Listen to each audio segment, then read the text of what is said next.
Analogy. Now, repeat after me. Analogy. Analogy.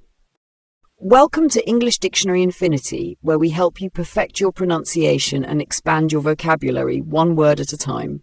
Meaning. An analogy is a comparison between two things that are similar in some way, often used to explain or clarify an idea.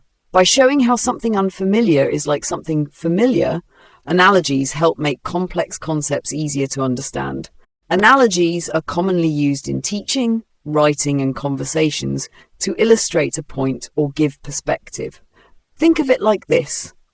An analogy is like a bridge, connecting a new idea to something you already know to help make it clear. In a sentence, the teacher used an analogy comparing the human brain to a computer to help students understand how memory works. Here, analogy is used to explain the brain by comparing it to a computer. Let's try another example.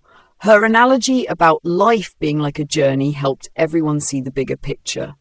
Now it's your turn. If you understand the word, comment below with your own sentence.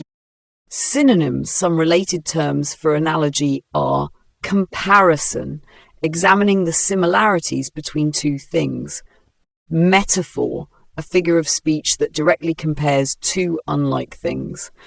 Antonyms, the opposite of analogy would be difference, a distinct separation between two things rather than a similarity. Contrast, highlighting how two things are different rather than alike. Part of speech. Analogy is a noun referring to a comparison between two things to show their similarities. If you found this helpful, make sure to like, share, and subscribe to keep building your vocabulary with us at English Dictionary Infinity. Don't forget to hit the notification bell for more words and pronunciation tips. See you next time.